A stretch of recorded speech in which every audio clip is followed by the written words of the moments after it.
အားလုံးပဲမင်္ဂလာပါခင်ဗျာကျွန်တော်ရဲ့ Lisbon မှာတညစာအုပ်ဖတ်ခြင်းအစီအစဉ် episode 7ကနေပြီးတော့မှကြိုဆိုလိုက်ပါတယ်ခင်ဗျာဒီ episode မှာကျွန်တော်နောက်တစ်ပိုက်ကိုဆက်ပြီးတော့မှဖတ်ပြပါမယ်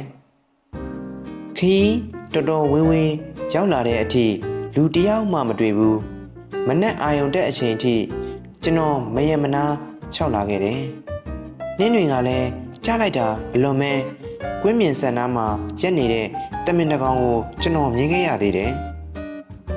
ကျွန်တော်ခြောက်လာနိုင်တာနောက်ဆုံးလယ်သမားတွေရဲ့လှဲတံတွေကိုကြားမှပဲခဏရက်လိုက်တယ်ကျွန်တော်အတွက်ပုံးစီရနေရာတနေရာရှာရတော့မယ်ပုံးစီရနေရာကလည်းလမ်းမကြီးနဲ့ဝေးလို့မဖြစ်ဘူးအခုအချိန်မှာကျွန်တော်မပုံးလို့တော့မဖြစ်ဘူးနေဆက်ဘက်ကလာတဲ့လမ်းမကြီးပေါ်မှာဒီလောက်စောစောစီးစီးလမ်းလျှောက်လာနေတဲ့လူကိုမြင်ရင်တန်တရားဝင်ကြမှာတေးကြတယ်မဟုတ်လားမကြခင်မှာပဲစပိန်ကိုစီနဲ့တွားနေကြတဲ့အကောက်ခွန်အရာရှိနှစ်ယောက်ကိုကျွန်တော်မြင်တယ်သူတို့ယူနီဖောင်းတွေကိုကျွန်တော်ကောင်းကောင်းမှတ်မိတာပေါ့ကျွန်တော်ဩစတြီးယားနိုင်ငံနဲ့ရောက်နေပြီဩစတြီးယားကိုဂျာမနီကတင်ထားတာဘာကြသေးလို့လဲတစ်နှစ်ပဲရှိသေးတာပဲညာခင်းဝတ်စုံတဲ့အမျိုးသမီးသည်သူ့အဖော်နဲ့အတူစင်ဝင်မှ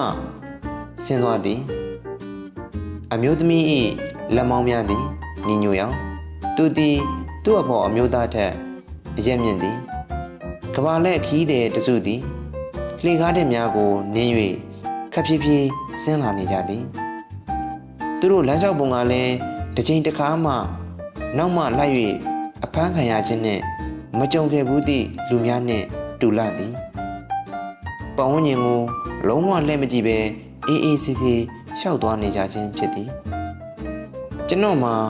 အသားညက်ပေါင်မုံတွေပါလာတယ်ဟုချက်ဝုတ်ကဆက်ပြောသည်ပြီးတော့အနီးနားမှာရေတောက်ဖို့စမ်းချောင်းကလေးတစ်ခုရှိတယ်မွန်းတဲ့ချိန်မှာကျွန်တော်ခီးဆက်တယ်ကျွန်တော်သွားဖို့ရည်မှန်းထားတဲ့ပန်းတိုင်ကတခြားမဟုတ်ဘူး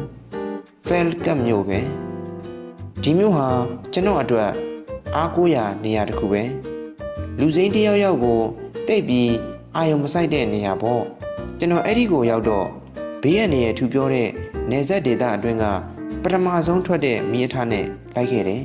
ကျွန်တော်ရထားတွဲတရွဲပေါ်တက်သွားတော့ယူနီဖောင်းဝတ်ပလိတ်နှစ်ယောက်ထိုင်နေတာမြင်တယ်ဥရောပပလိတ်တွေနဲ့ရင်ဆိုင်ခဲ့ရဘူးတဲ့အတွေ့အကြုံကကျွန်တော်မှရှိနေတယ်ကျွန်တော်အနေနဲ့ခက်တီတီဝင်ထိုင်ရင်ထိုင်မထိုင်ရင်နောက်ပြန်ဆုတ်ဖို့ပဲကျွန်တော်ကတော့မထူးတော့ဘူးဆိုတဲ့အသည့်နဲ့တွဲထဲဝင်သွားပြီးတွဲတောင်တောင်ကခုံမှထိုင်နေတဲ့လူတစ်ယောက်ရဲ့ဘေးမှာဝင်ထိုင်လိုက်တယ်အဲ့ဒီလူရဲ့ဘေးနားမှာတနက်တလက်ထောင်ထားတာကိုလည်းကျွန်တော်သတိထားမိတယ်9နှစ်တာကာလအတွင်းမှာကျွန်တော်ပထမဆုံးအချိန်ကြောက်စရာကောင်းတဲ့ပုံဝန်းကျင်တွေရောက်သွားတာလို့ဆိုရလိမ့်မယ်လွန်ခဲ့တဲ့သတင်းပတ်တွေထဲတုန်းကကျွန်တော်အခုလိုအဖြစ်မျိုးနဲ့ရင်ဆိုင်နေရတာကိုမကြာခဏစိတ်ကူးရင်ခဲ့ဘူးတယ်ဒါပေမဲ့လက်တွေ့ကြုံခဲ့ရတာတွေနဲ့တခြားစီပဲအခုတော့ဖြင့်ကျွန်တော်စိတ်ကူးရင်ခဲ့ဘူးတဲ့အဖြစ်မျိုးနဲ့နဖူးတွေ့ဒူးတွေ့ကြုံနေရပြီကျွန်တော်ဘေးကမုတ်ဆိုးနဲ့ပလိတ်နှစ်ယောက်ဟာဖန်ဒါလို့ခေါ်တဲ့မုတ်ဆိုးမတယောက်အကြောင်းပြောနေကြတယ်အထူးသဖြင့်မုတ်ဆိုးမရဲ့ရှေ့ရေးရှေ့ရာကိစ္စတွေကိုအသေးစိတ်ပြီးငြိမ်ရချက်ရပြောနေတာသူတို့စီကကြားနေရတဲ့အတိုင်းဆိုရင်တော့ဒီမုတ်ဆိုးမဟာအတော့ကိုစိတ်ဝင်စားစရာကောင်းမွန်ပေါ်တယ်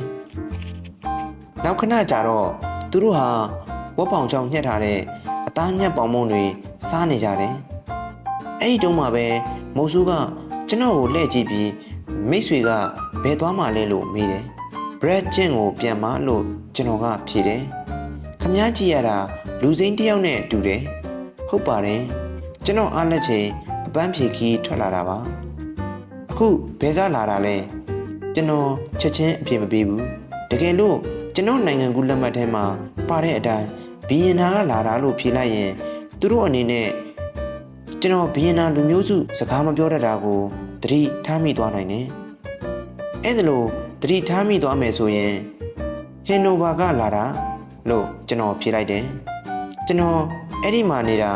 အနှစ်30ကျော်ပြီဟင်နိုဗာကဟုတ်လားဟူးခီးဝေးကြီးပဲ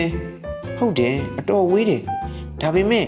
အပန်းဖြေခီးထွက်တော့မယ်ဆိုရင်ဘယ်သူမှကိုယ့်နယ်မြေအနီးနားကိုမသွားချင်ကြဘူးလေဒါလူတဘာဝပဲမုတ်ဆိုးကဂျေတယ်ဟုတ်တယ်ဗျို့အဲ့ဒါတော့အမှန်ပဲရာသီဥတုကောင်းနေတာလဲခမားကံကောင်းခြင်းတစ်မျိုးပဲကျွန်တော်ချက်အင်းကြီးကကျွန်တော်နောက်ကျောမှာကက်နေတာတတိထားမိလိုက်တယ်ရာသီကတော့ကောင်းပါရဲ့ဒါပေမဲ့နှွေလေရောက်နေပြီလားလို့ထင်ရတယ်ပူလိုက်တာအလွန်ပဲသူတို့၃ယောက်ဟာမုတ်ဆိုးမဖမ်းထားအကြောင်းကိုဆက်ပြောနေကြပြန်တယ်ဘူတာ3-4ဘူတာလောက်လွန်တော့သူတို့ဆင်းသွားကြတယ်ထိုင်ကုန်မှာကျွန်တော်တယောက်တည်းခြံခဲ့တယ်မိရထားဟာဥရောပတိုက်ထဲကအလှဆုံးဆိုတဲ့တောင်ပိုင်းဒေသရှုမြော်ခင်းတစ်ခုကိုကြော်ဖြတ်လာနေပြီဒါပေမဲ့ကျွန်တော်တိတ်များများဆဆမကြည့်လိုက်ရပါဘူးကျွန်တော်စိတ်ထဲမှာဝမ်းနေခြင်းကြောက်ရွံ့ထိတ်လန့်ခြင်းနဲ့အားပြည့်ခြင်းဆိုတဲ့ခံစားမှုတွေဝင်နေတယ်ဒီခံစားမှုတွေဟာတီးမခံနိုင်လောက်အောင်ကိုပြင်းထန်နေတယ်ငါဘာကြောင့်နေဆက်ကိုကြော်ဖြတ်မိလာပါလဲလို့စဉ်းစားတယ်ကျွန်တော်ညံမမီတဲ့ပြဿနာပဲကျွန်တော်ဟာကိုယ်အတွင်းနဲ့ကိုတောင်ထဲကထိုင်ကုန်မှာကုတ်ပြီးထိုင်နေတယ်ရထားပြတင်းပေါက်ကနေပြီးအပြင်ကိုကြည့်လာတယ်ကျွန်တော်ဟာအကျဉ်းသားတစ်ယောက်နဲ့ဘာမှမထူဘူးကိုယ့်ဘာသာကိုအခန်းတစ်ခန်းထဲမှာတော့ပိတ်ပြီးအောင်းနေရတဲ့ဘဝနဲ့ဘာထူးလဲကျွန်တော်ရထားပေါ်ကပြန်ဆင်းပြီးညပိုင်းကျတော့ဆွစ်ဇာလန်နိုင်ငံဘက်ပြန်ကူးရင်ကောင်းမလားဒါပေမဲ့ကျွန်တော်မလုပ်ဖြစ်ဘူးကျွန်တော်ဘယ်ဘက်လက်ဟာအိတ်ကက်ထဲရောက်နေတယ်တည်သွားပြီဖြစ်တဲ့ချက်ဝတ်ရဲ့နိုင်ငံကူးလက်မှတ်စာအုပ်ကိုစုပ်ကိုင်ထားတာပါဒီစာအုပ်ကကျွန်တော်ကိုခွန်အားသစ်တွေပြီးတော့မှကြာနေတာပဲစိတ်ထဲကအခုမှပြန်ထွက်သွားလို့ကတော့အချိန်နေကောင်းမလာနိုင်တော့ဘူးအတွင်းဘက်ကိုရောက်အောင်သွားနိုင်လေလေလုံခြုံမှုရှိလာလေနေမှာပဲစသဖြင့်ကိုယ်စိတ်ကိုကြိတ်ပြီးပြောနေမိတယ်နောက်ဆုံးမှာတော့ဒီညတညလုံးမြေထားနဲ့ပဲဆက်လိုက်သွားဖို့ဆုံးဖြတ်လိုက်တယ်ဘလို့ပဲဖြစ်ဖြစ်မြေထားပေါ်မှာကတော့ဟိုတယ်ထဲမှာလို့စာရွက်စာတမ်းတွေတောင်းပြီးစစ်လားဆေးလားလောက်တာခံရဖို့အလားအလာတိတ်မရှိဘူးမဟုတ်လားကျွန်တော်ဟာမျက်လုံးတွေကိုမှိတ်ထားလိုက်တယ်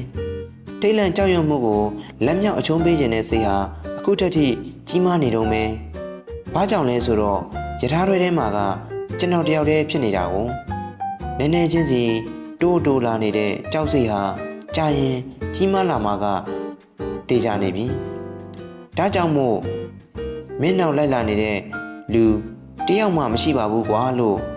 ကိုအားပေးနေရတယ်တကယ်တော့လေမင်းဟာတဲကနာရတဲ့ကတဲတကောလောက်တောင်မှအရေးပါတဲ့လူမဟုတ်ပါဘူးမင်းအပေါ်မှာတန်တရားဖြစ်စရာဘာမှမရှိပါဘူးစသဖြင့်လဲစိတ်ထဲကကြိတ်ပြီးပြောနေမိတယ်အသေးချာစဉ်းစားကြည့်မယ်ဆိုရင်လည်းကျွန်တော်ပြောနေတာတွေဟာအမှန်တွေရှိပါပဲကျွန်တော်ဟာကျွန်တော်ပတ်ဝန်းကျင်မှာရှိနေတဲ့လူတွေနဲ့ဘာများခြားနာနေလို့လဲဘယ်လိုများကောထူးခြားနေလို့လဲအေရီယန်တွင်ဝင်ဆိုတာတကယ်တမ်းကျတော့ဂျာမန်ချင်းအောင်ပုံမြင်တစ်ပုဒ်ပါဟစ်တလာကိုဘဲလ်ဟတ်စ်နဲ့တခြားနာဇီခေါင်းဆောင်တွေရဲ့ရုပ်ရည်ကိုကြည့်ပါလားတခြားလူတွေနဲ့ဘာများခြားနာလို့လဲအမှန်ကတော့သူတို့အားလုံးဟာသူတို့ကိုသူတို့လိမ်လည်လှည့်ပြားပြီးဘယ်သူနဲ့မှမတူဘူးလို့ယူဆနေကြတဲ့လူတွေပါဗျာညနေရောက်တော့ကျွန်တော်မြေထားပေါ်ကဆင်းလာခဲ့တယ်ဘူတာယုံတွေရဲ့အကာအကွယ်နောက်မှာပုံနေခြင်းတဲ့စိတ်ကိုစွန့်ပစ်လိုက်တယ်တနားကြာလောက်လမ်းလျှောက်လာခဲ့တယ်ဒီမြို့အကြောင်းကိုကျွန်တော်သိပ်ပြီးမသိဘူးအဲ့ဒီတော့ဒီမြို့ထဲမှာကျွန်တော်ကိုသိတဲ့လူမရှိဘူးဆိုတာတေချာပေါက်ပြောရတယ်စားသောက်ဆိုင်တစ်ဆိုင်ကိုကျွန်တော်ဝင်ခဲ့တယ်ဆိုင်ထဲမှာလူကတော့အပြည့်ပဲကျွန်တော်စပွဲလွတ်တလုံးမှာဝင်ထိုင်ပြီးနားကိုဆွင့်ထားတယ်နောက်မိနစ်နည်းငယ်ကြာမှ